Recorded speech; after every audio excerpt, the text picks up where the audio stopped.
An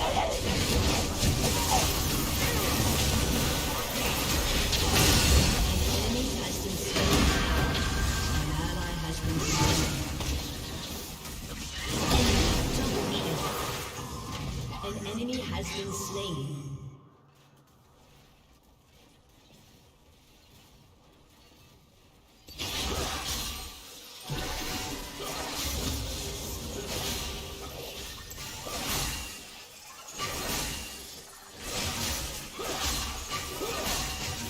Your team has destroyed a turret.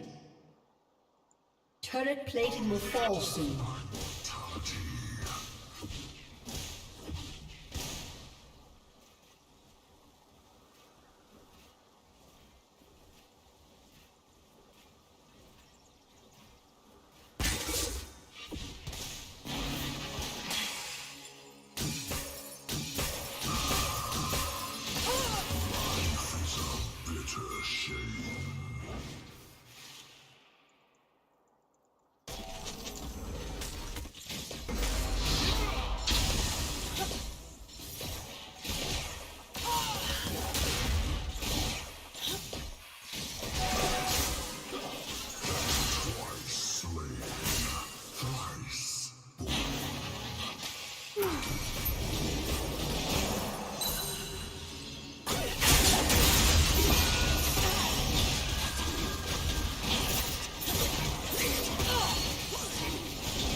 Once again bound to iron.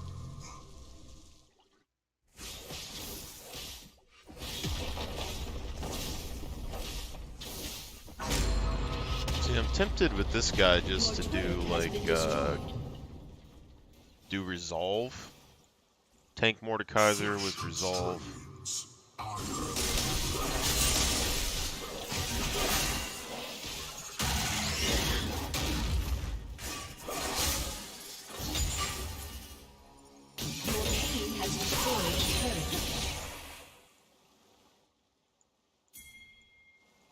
Weaklings cower in the light. Unstoppable. Eternal darkness.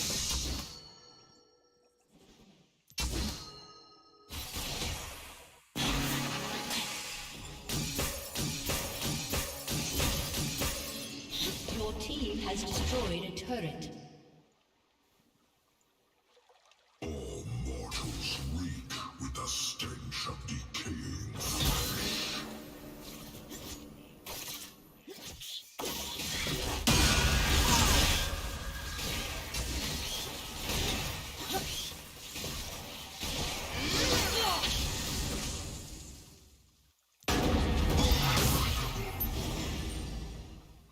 Death does not tire.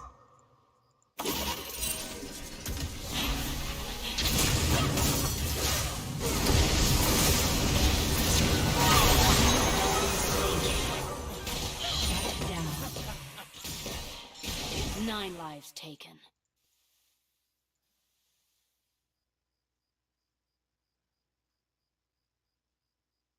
An enemy has been slain.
Your team has destroyed a turret.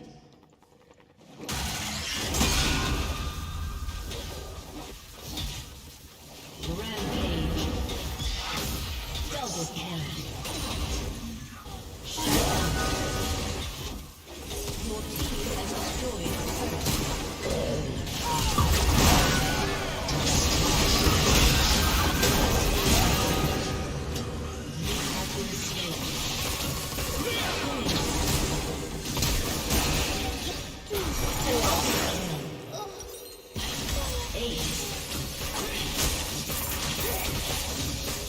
down. Your team has destroyed a turret.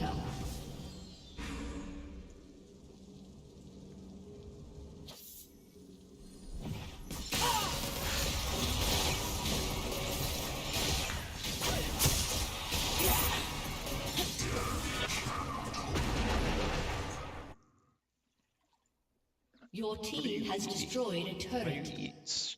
Why you eat stuff all the time, huh? You're cute, but you're destructive sometimes.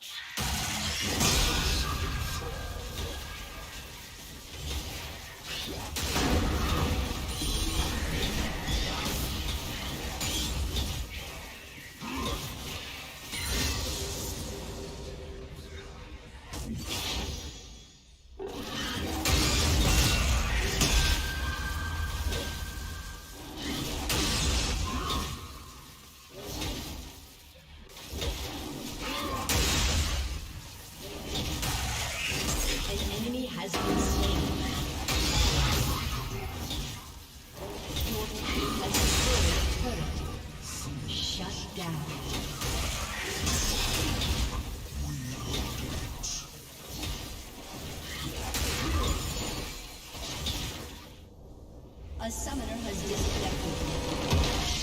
Victory!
What's the matter, Pupperdoodle? Let's see here.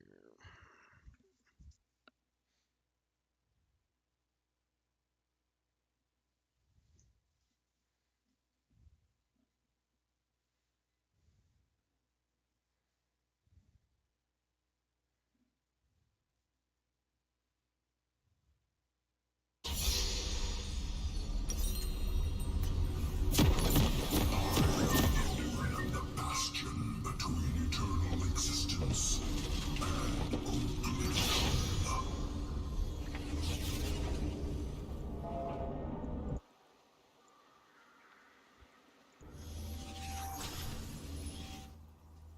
I don't know. I don't think this is going to be as good as Conqueror, to be honest. Summoner's Rift.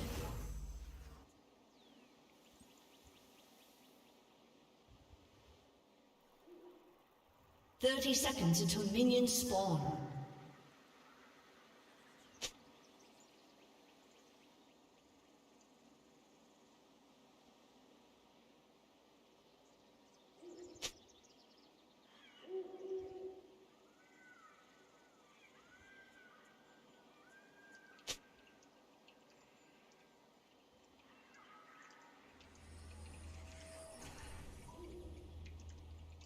Minions have spawned.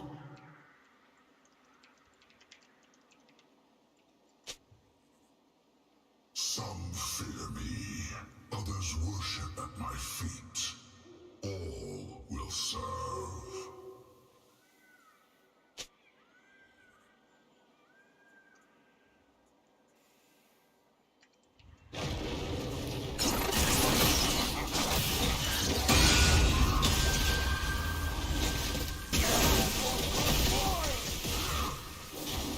Death does not tire.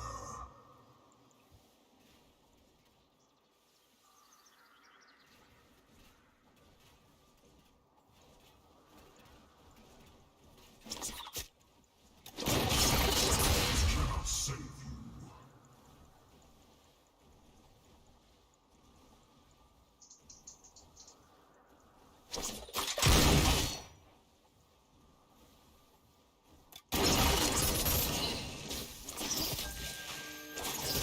Forfeit your soul.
Next.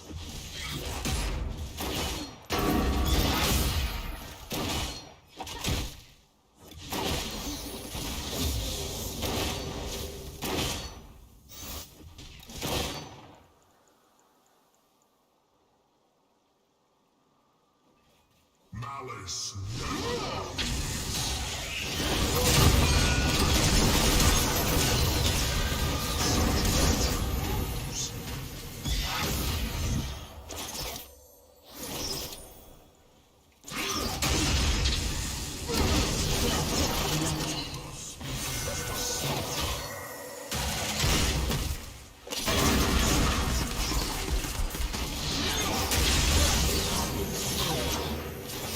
An enemy has been slain. An enemy has been slain. Double kill. An ally has been slain. Bound to iron.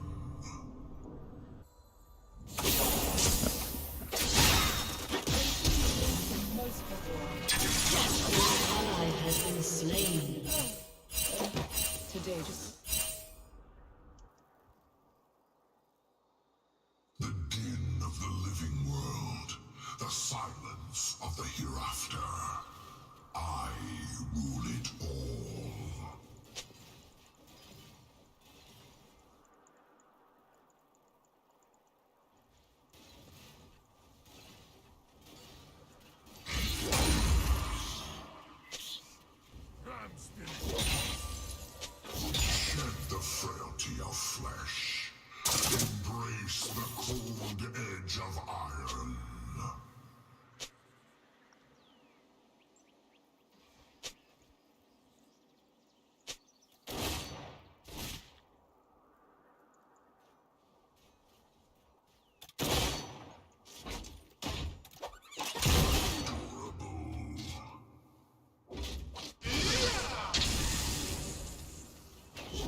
enemy has been slain.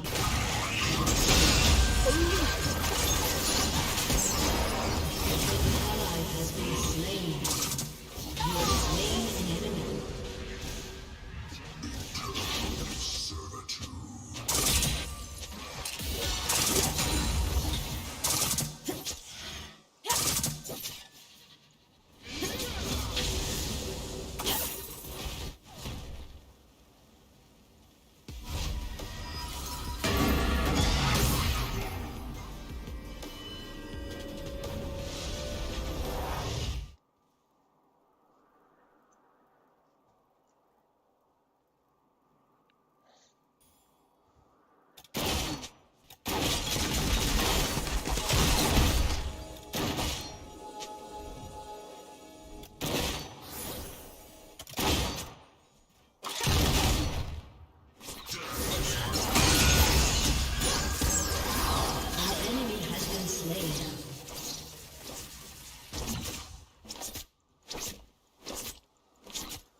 An ally has been slain.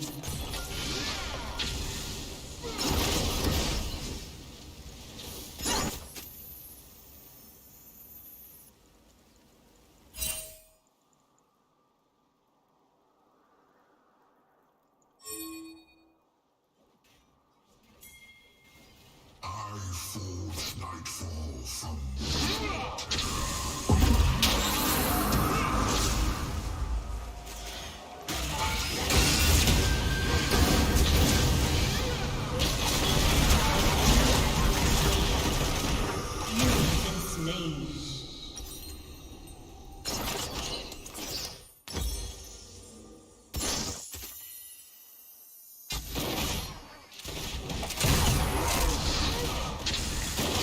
I knew Trundle was there. I wanted her to get in this little groove with me, and then when they walked through, we could jump them through the bush.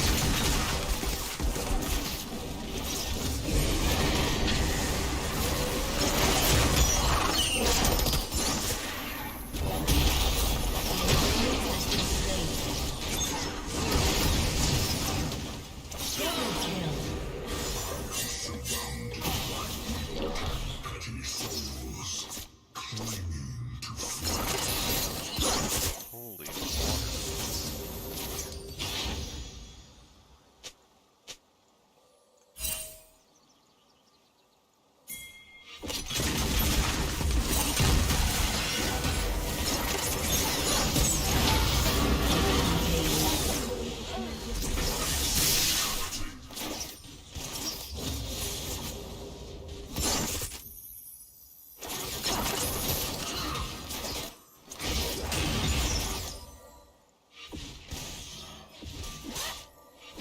Killing spree.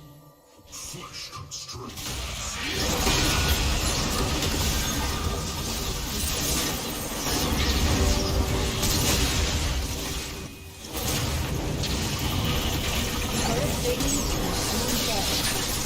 You have been slain. Only cowards run.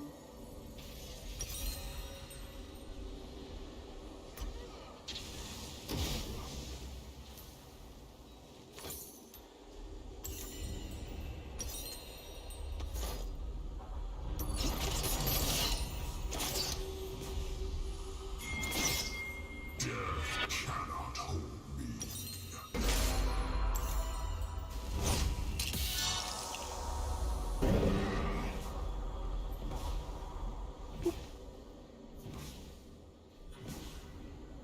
Your nose get booped? Huh? Rampage. Where's my...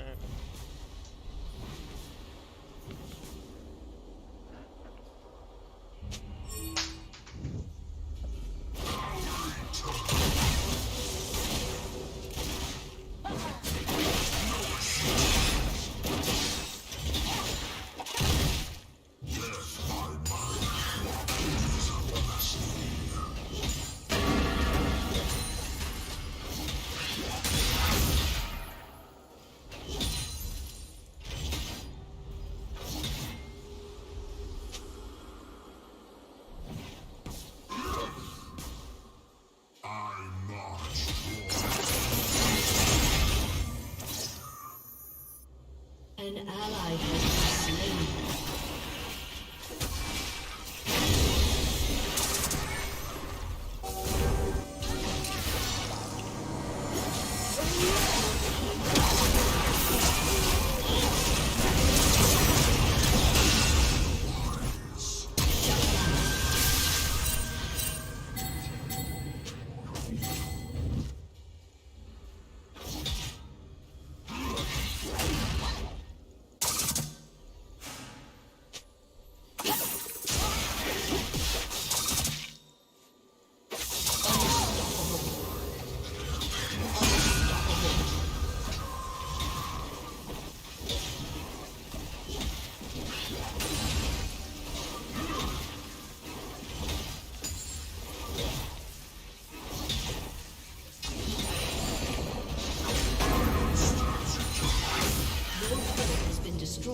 Bend their knee in fear and fealty.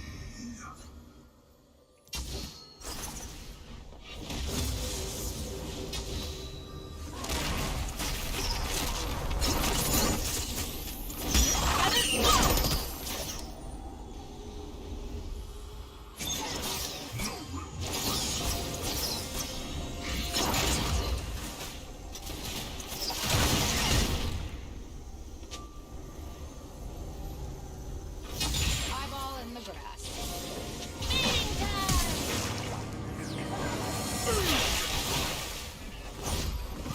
Foolish curse me.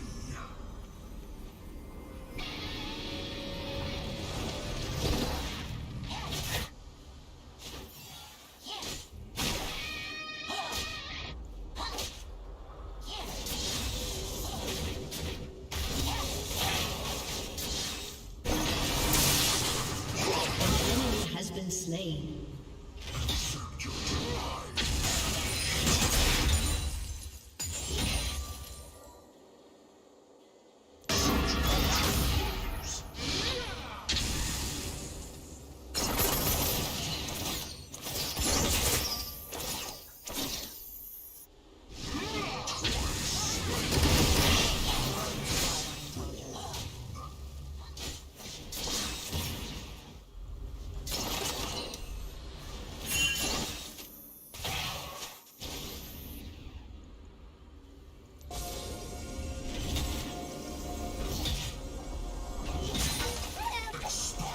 Your team has destroyed a turret.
Once again. Your team has destroyed a turret.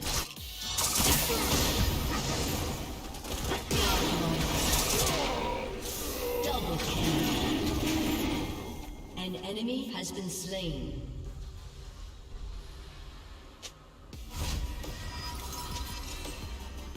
So many blunder on with a false sense of purpose. I shall sunder them from their lives. Shut down. An enemy has been slain. Double kill.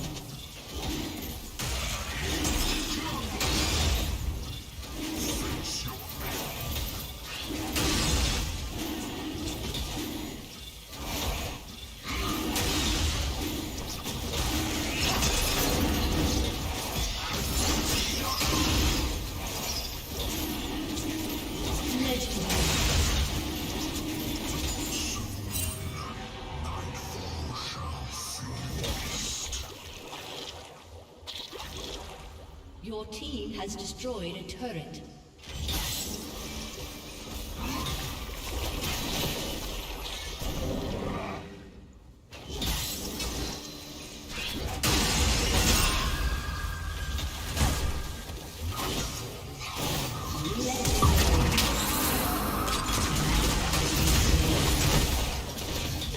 Double kill. You have slain an enemy.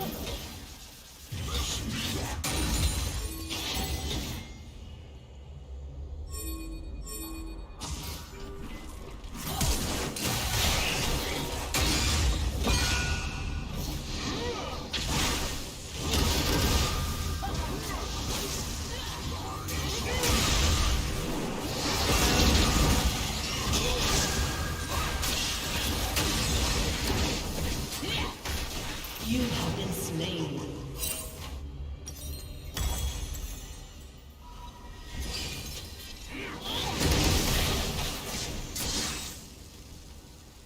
Your team has destroyed a turret.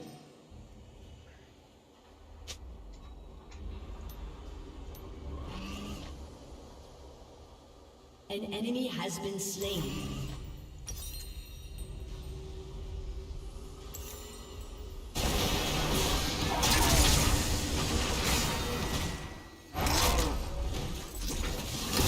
Unfettered by mortality.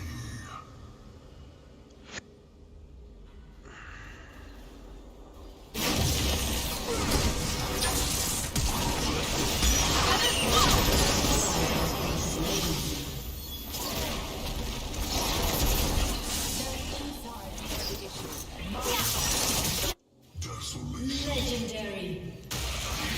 Double kill. Shut down.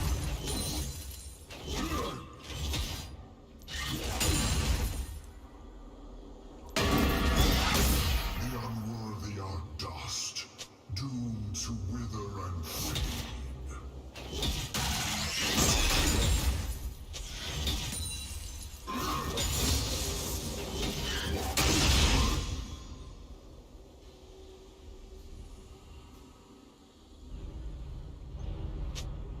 Mortals planning fear for tomorrow. For eternity.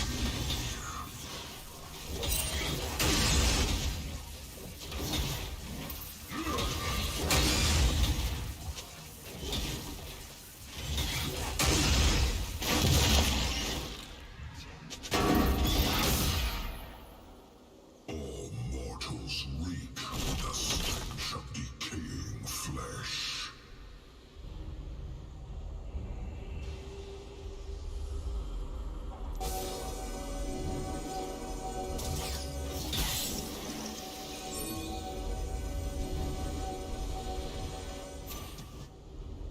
All souls are forfeit.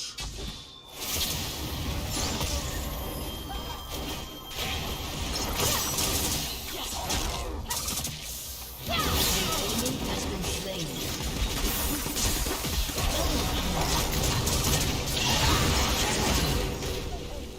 I left a husk of mortality behind.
An ally has been slain.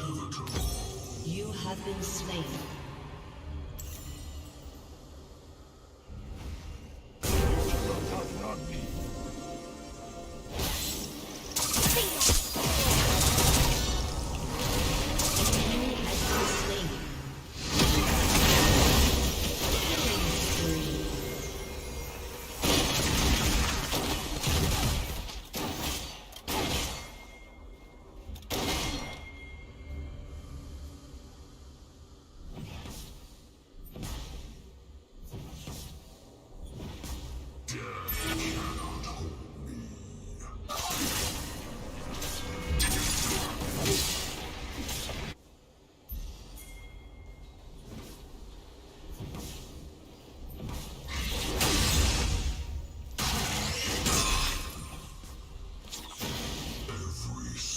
enemy has been slain.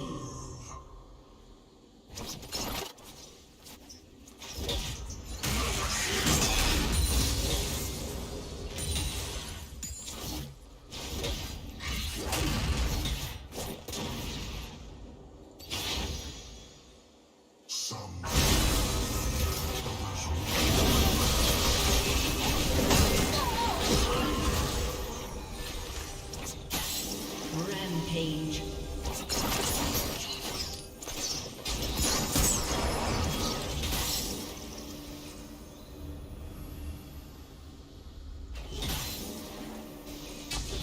The dead belong to me.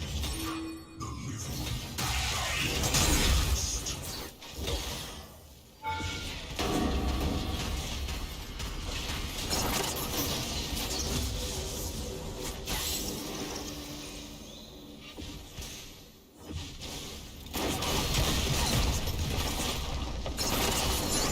Malice never wanes.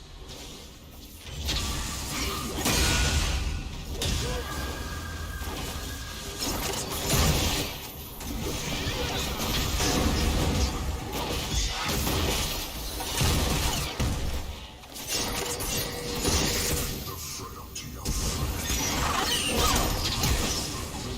edge of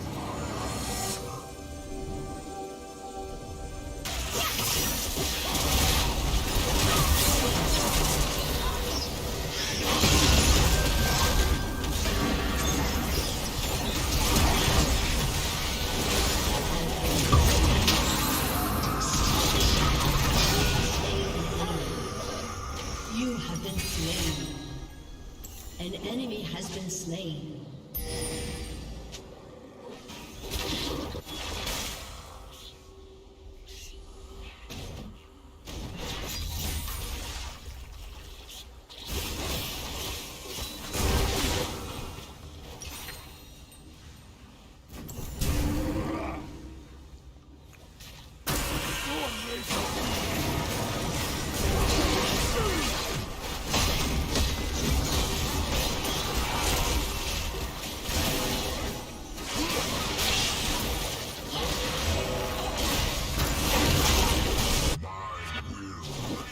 once again bound to iron.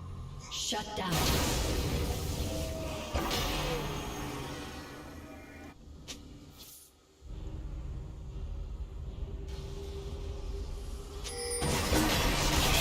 Killing spree. Only the worthy receive the gift.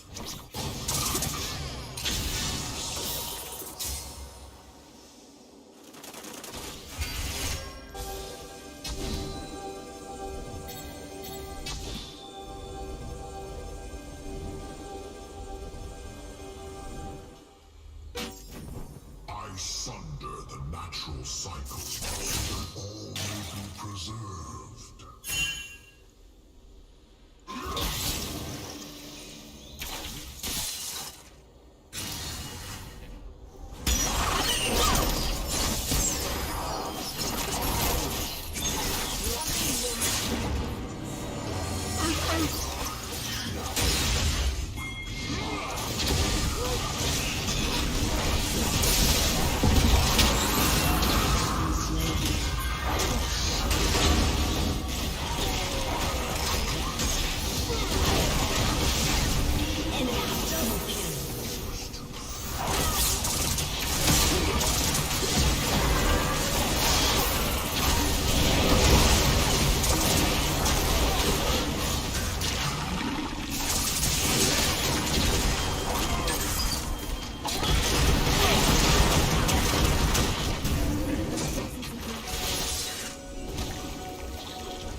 destroyed a turret.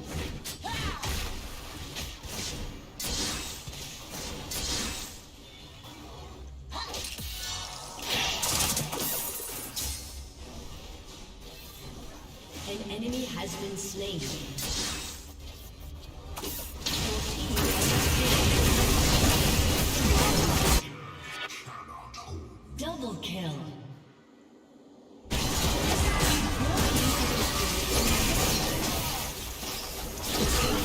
Has destroyed a turret.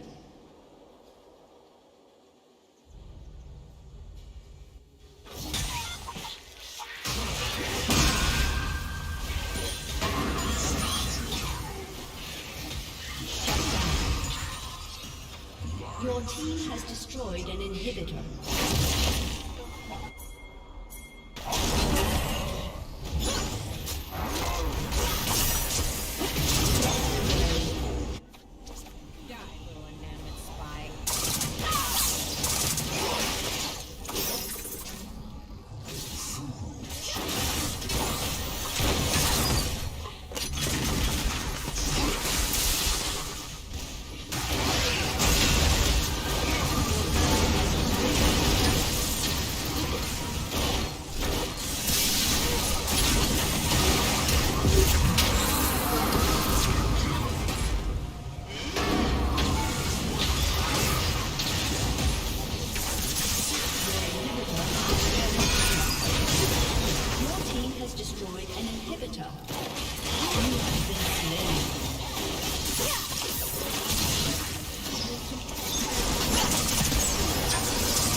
once again to iron.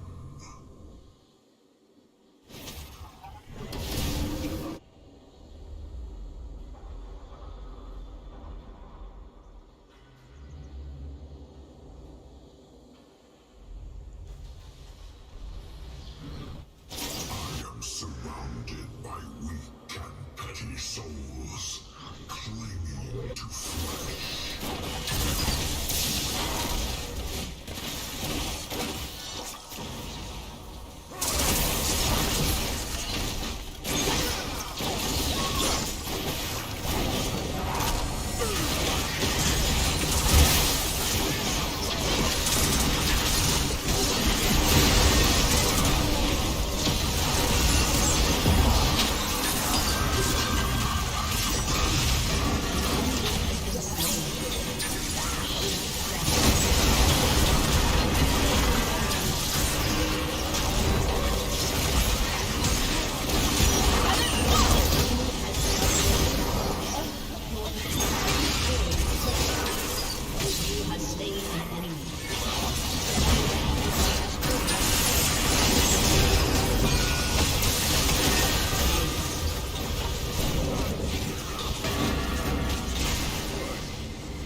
I booped your booper.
Prepare to run.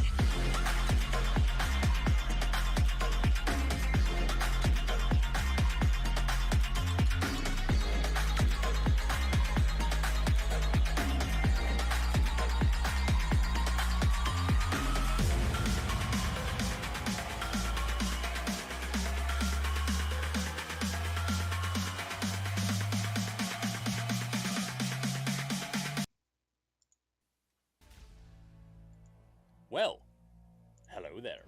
It seems like people really enjoy it when I talk about things covered in deep layers of copium. Now, don't get me wrong, I don't think we're riding on copium that much. So far, I have not made up a single thing, I am simply presenting things that already exist. And as my videos got traction, I started getting some valuable feedback. So before we begin today's video, let's have a look at some of the things you just had to point out. For those of you who believe we are starting unhealthy hype, it's fine. As long as we all understand that we are dealing with hypotheticals, and that we will all be bold by the time it comes out.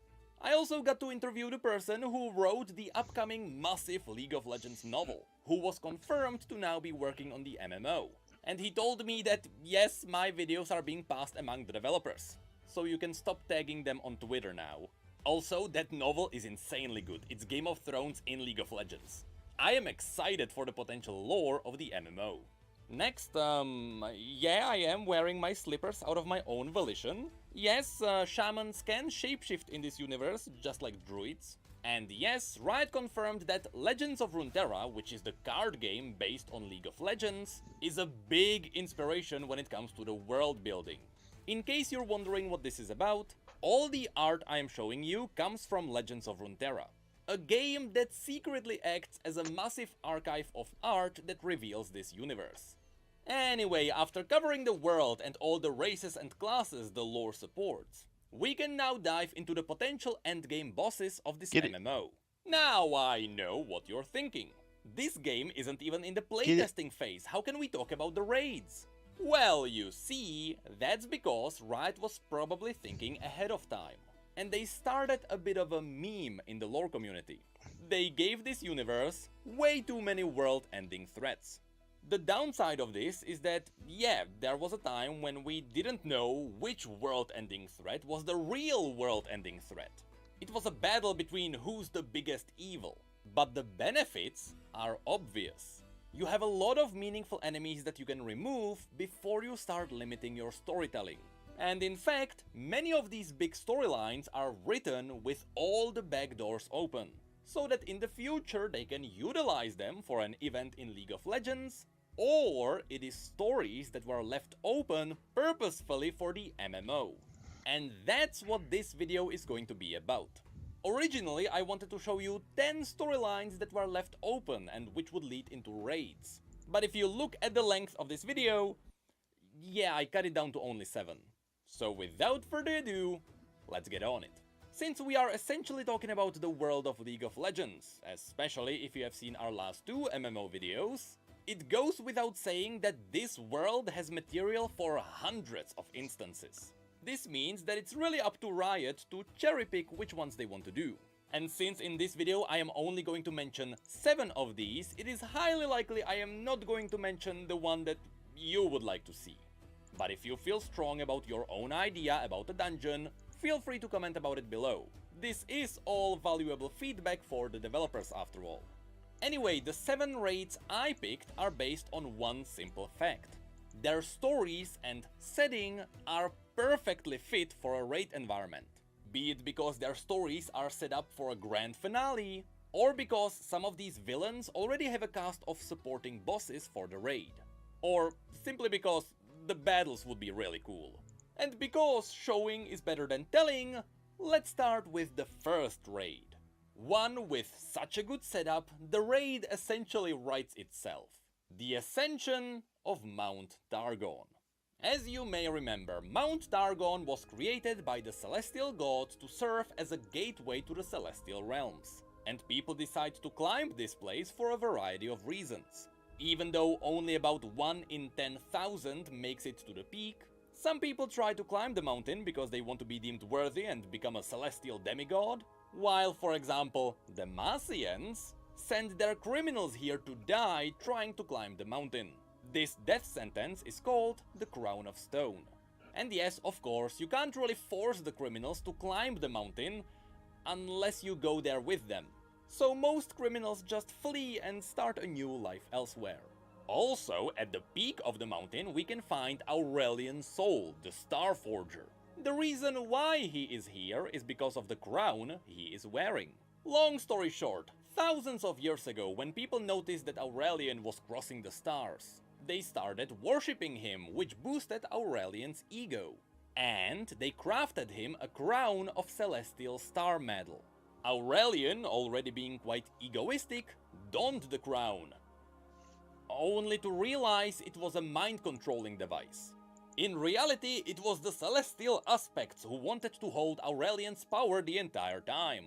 Now, to be fair, the aspects are using Aurelian's powers for good cause. They are using his celestial fire to purge the void from Runeterra. But still, it is the celestial aspects who enslaved Aurelian. Anyway, Riot can make up a billion reasons why we should raid this place. Though I doubt we would be able to fight Aurelian Sol at the very peak. You know, he is made out of space. But maybe we need to reach the peak to borrow some of his powers. Or maybe we need to kill a rampant aspect. Or maybe we just need to reach the Celestial Realm for another reason. Simply said, it is easy to make up a reason for this raid to exist. What's more interesting is the setting of this raid. At different levels, the mountain presents you with different enemies. So let's start with what would happen once you enter the raid. You start at the bottom of the mountain, where you are very likely to meet Chip. Chip is an already established character who shows newcomers the wonders of the mountain. So you follow him around until we arrive at our first boss, the living mountain itself. This place has plenty of earth elementals who came alive due to the mountain's magic. Now, as I say this, don't confuse the earth elementals with Malphite. Malphite comes from Ishtal, which is quite far away from Targon. Also, he's a good guy, we don't want to fight him. But from the earth elementals who would likely protect this place, we have, for example, the Blue Sentinel, who also appears in League of Legends. But the biggest of them all is the Stonebreaker. This one would be an excellent introductory boss. You know, you're fighting the mountain itself. And yes, I know he's a bit too big, but you can shrink him for gameplay purposes. WoW has been notoriously known for inconsistent boss sizes, and it's fine. Anyway, after Stonebreaker, we go further up the mountain. And suddenly, we start meeting all the lesser dragons and their worshippers. The coolest of these are the White Flame Dragons. There is also an important dragon who serves as a beacon to the other dragons, called Inviolus Vox. But the one that could likely become a boss would be the Eclipse Dragon. That's because this dragon is quite precious to the natives on the mountain, which would be boss number 3. You see, further up the mountain we start encountering the tribes. There are the Lunari who hide in the shadows because they are being suppressed and they are relatively friendly, just like the Rakor. But the Solari are fanatics who blindly protect the Celestial Realms at any cost. Even in the cinematic you can see how they are protecting the gateway that is leading to the peak of the mountain. And even though it would be cool if Riot allowed us to fight Leona herself, champions in League of Legends tend to wear pretty thick plot armor. So instead, it would be cool if we could fight one of Leona's champions, the one known as Daylight Spear, Ravoon. Anyway, after defeating the Solari protecting the gateway, we would get near the peak. The first one to meet us here would be the Infinite Mind Splitter. This is a legendary draconic creature with a very unique ability. It is told that its gaze gives you so much knowledge and insight that your mind crumbles beneath it. So fighting this boss would be all about getting buffs while being careful not to get too many buffs, because it's real. And then Mind Splitter will drive the Arbiter of the last guardian standing in the center of the peak, separating mortals from the celestial realm. This is the creature that leads the mortals who survive the climb directly to the Celestials.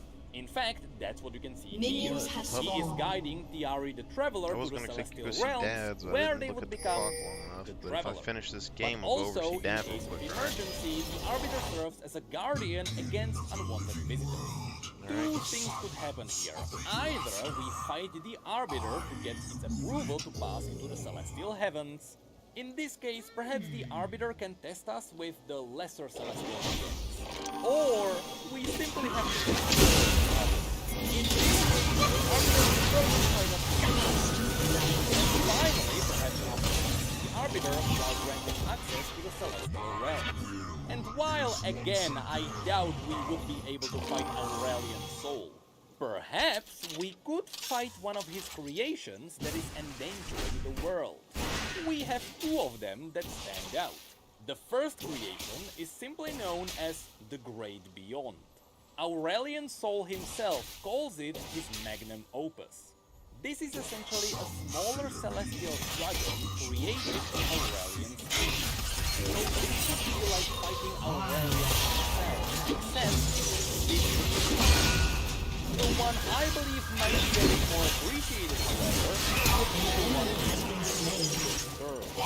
This is also a celestial being created by Aurelian himself, but League of Legends might recognize this one as the pure celestial version of Baron Nashor. It is believed that the physical Baron was born out of the pure image. So, the Surge being the final boss would be a really cool nod towards the League of Legends community. See what I mean? I just made up a 7-boss raid in a heartbeat. And I skipped a lot of details just so this video wouldn't be too long. There are the Celestial Beasts, the Demons trying to consume the heavens, the Dragon Roost near the peak where dragons are born, the Starhounds, Esmus, the Breath of the World, and so on. Designing this raid was simple because the lore and the setup is already there. Once again, I did not make this up.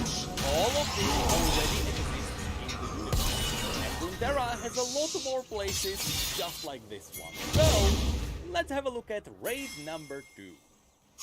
The one raid I know as a fact people would love to see is a Darkin raid.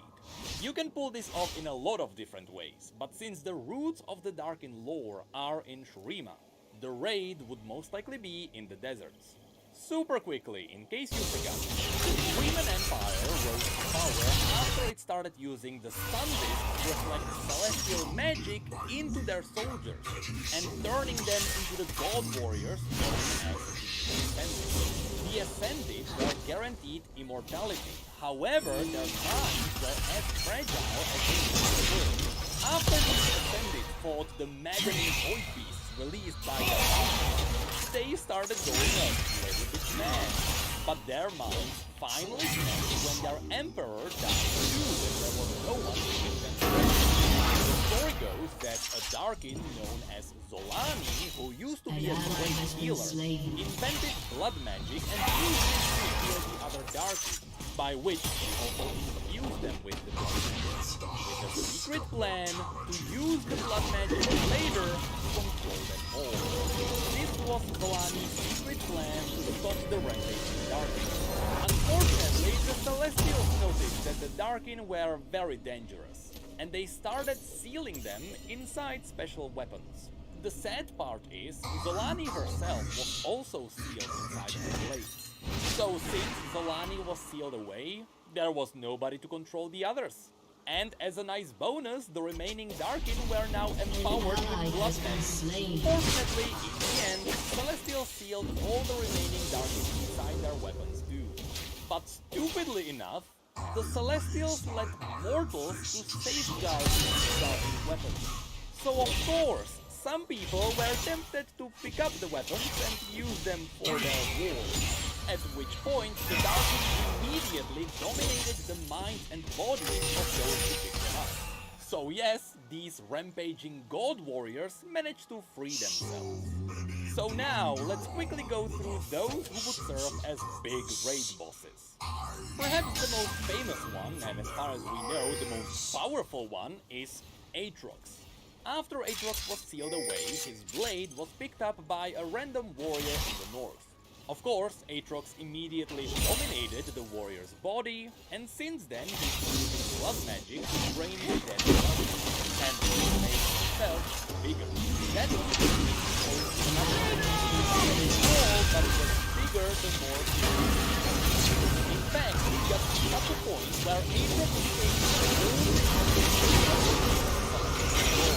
as I mentioned in the last video, Aatrox stabbed someone wielding the power of the aspect of war so hard, the aspect of war was wiped from the stars.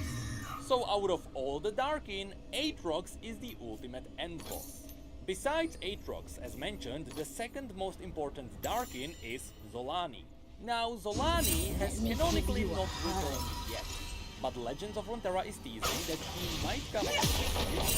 Also, as a fun fact, in the most recent cinematic, you can see that Talia and Kai'Sa arrive in front of the famous statue of Zolani.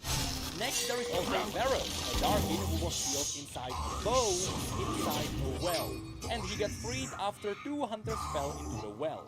So now, Varus's body is actually occupied by 3 souls, the 2 hunters and the Darkin. One could say, and there is also Jade, who is the Darkin known as Rast.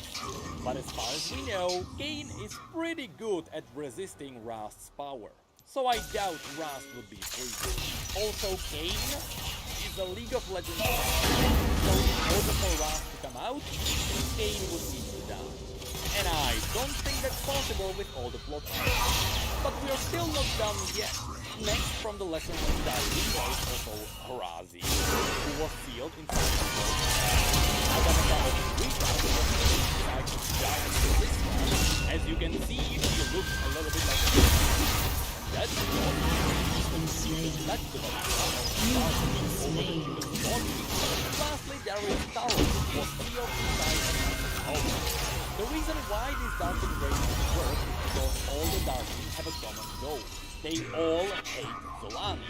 They see her as a betrayer who was trying to control them. So in this raid, we would like to fight the other Darkin while we are trying to get Zolani. And after we kill her, we would face Aatrox as the final raid. All the Darkin wars we get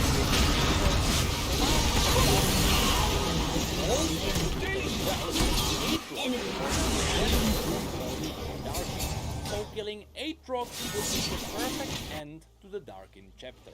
But let's not forget that Riot is already teasing a new Darkin.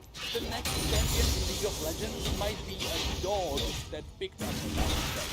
And if you're wondering why we would rate this way, first of all, the Darkin are pretty one-sided bad guys. But we could be led here by Nasus. Nasus is an ascended who avoided corruption, so he would be likely happy to put down the former brother. And Sivir is holding the very first blade to be ever used to kill Darkin. So once again, the lore is already there. And aesthetically, we have a good idea of what to do. We would start around the Darkins of Golan, which look creepy and corrupted, and later we delve beneath them to where the land is tainted by blood and death. For the next raid, let's stay in Shurima, because if there is a raid I would personally love to see, it is the raid on Mazeth, a city that is in ruins. That's because Mazeth was the place where Shurima tried to build the very first Sunday. This first version failed, and instead of the Ascended, it was only producing the Bakai. Our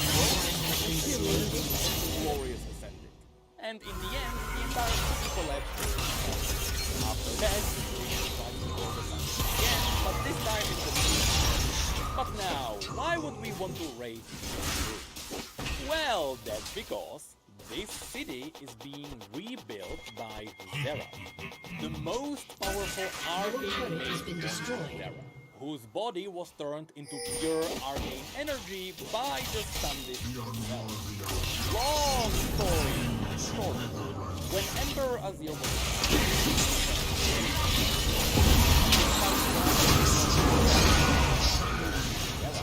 throughout this culture and history possible. Later on, despite his father's wishes, Azir became his only surviving son. So unless his mother gave birth to another child, he would become the emperor anyway. Well, in secret, Xerath simply made sure she would not give birth to another child. Usually he did it by corrupting the infant in her womb, because it turns out that the entire time Xerath was trying to break his roots from slavery. And now he has the ambition to gain power himself.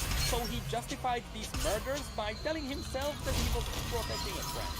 Despite his efforts, the queen did give birth to another child. So Xerath summoned a storm and let lightning kill the queen and the child. Eventually, all these events led to Azir becoming the crown emperor of Rima with Xerath by his side. From this point on, Xerath was waiting for Azir to finally get rid of slavery.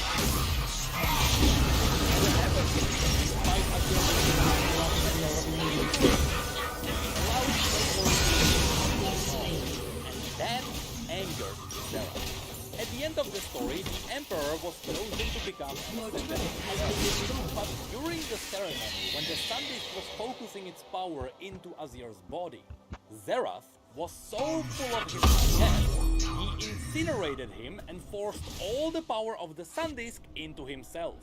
This resulted in Xerath's body being turned into pure arcane energy, the death of Azir, and the collapse of the Sun Disk and the destruction of the entire empire. You wanna know the twist at the end? If you read the story from Azir's perspective, you learn that he did want to remove slavery. He just wanted it to be a surprise. In fact, he even announced it just as Xerath betrayed him. But Xerath already murdered way too many people, so even though he really wanted to stop, it was too late to go back. So Xerath doomed the entire empire. Yes, the emperor died. Xerath is also technically the reason why the Dark exists. I already mumbled about the lore for way too long, so just know this. Nasus's brother, Renekton, bound Xerath in a sarcophagus, and he locked himself with Xerath in a tomb. Many years later, scavengers opened the tomb and released Renekton and Xerath. As I said, Xerath is currently in and he is actually trying to rebuild the original Sun Disk. We don't really know why he is doing it, but I think it's safe to assume that he just wants more power. But you know what it smells like to me? It smells like a big old setup for a future raid. In Legends of Runeterra, you can see Xerath with all his warriors. You can also see all the universes around him. Especially we know about Danny in Unbound. But besides all of these heralds and acolytes, this raid will also have Lakai, the original experimental ascendant who comes from this region. But also, we would fight Renekton himself, because it turns out after hundreds of years of being locked into Xerath, Xerath knows the Earth was always lost in the dark. That's why Renekton is so brave. All those fight on